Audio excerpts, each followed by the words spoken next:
You come. So there's a study out there about jealousy. There is a study about jealousy. This is a very strange study. I love that it's an audience full of women and a couple guys.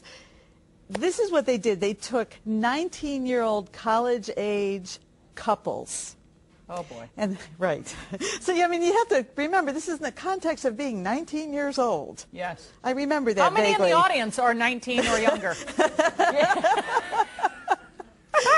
We have a problem with liars, too. So, lying and jealousy. So they took these kids and they put the girls and the guys in front of computers, which is essentially a video game showing pictures of landscape and then intermittently flashing some gruesome pictures. And you're supposed to click the button when it's the landscape, and the idea is you see the gruesome picture. Sure enough, the girls saw the gruesome pictures and then could no longer click on landscapes. Okay. So that tells us that strong emotions overtake the ability to do mundane, routine tasks. And we know that. Okay.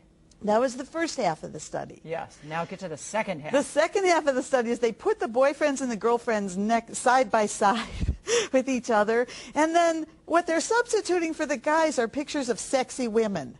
So the girls are sitting there doing their landscape task, and meanwhile their boyfriends are seeing these pictures intermittently of these sexy girls. Well, pretty soon the girls can't do their landscape tasks anymore.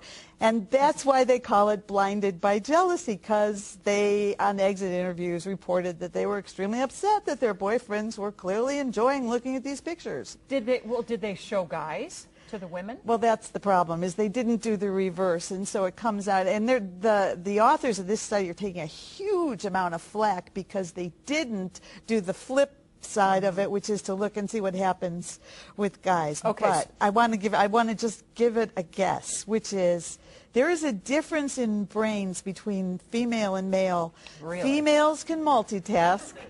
We know this. Females multitask. You know that. You know you can do the laundry, talk on the phone, help somebody with their homework, yell at somebody, feed the dog. You can do all of that in 30 seconds simultaneously. Guys don't multitask as well. It's the way their brains are structured.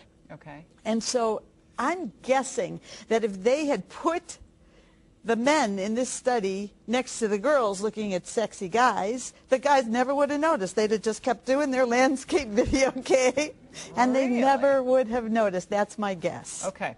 Now, do you think that men also are jealous? Oh, sure. I think everybody, that's a normal human emotion. And the take-home message from this study is not about 19-year-old girls. The take-home message from this study is that when you experience strong, huge, big emotions, could be jealousy, could be anger, rage, love, joy, sadness, grief, huge things, depression that kind of take over your mind, your attention to detail goes way down. It's as if the brain sets up a hierarchy of what's important. Yes. And so your ability, after a fight, to get in the car and drive and see oncoming traffic goes down. Yes. So what are you supposed to do? How do you contain that jealousy? I had an epiphany, I forget how many years ago it was, but where I just came to the realization that there was always going to be somebody better looking than me, not as good looking, has more money, not as much money, is taller, shorter, younger, older. And it was a very freeing thing to finally have that. How does somebody get to that point where they're not jealous anymore? Part of it is aging. Yeah. That's the good news, ladies. That's the good news about aging. It's not being 19 anymore, and life experience. And some of it is just, even if you're 90, you still have the potential to experience huge emotions, including jealousy, including any kind of upset. You have to be very kind to yourself and say that if this is what's happening to me, I really can't do anything else right now. It's like texting and driving. I don't want to get in the car and text and drive because bad things will happen because I can't do both. If you're really upset, then that's your moment that you're living, and that's going to take however long it takes till you settle down. And, advice, the best thing to do is call somebody and talk it through. Unless they feed the fire, in which case that's not a good idea. Not a good thing. That's not a good idea. So maybe, find a nudist. I don't know what to tell you.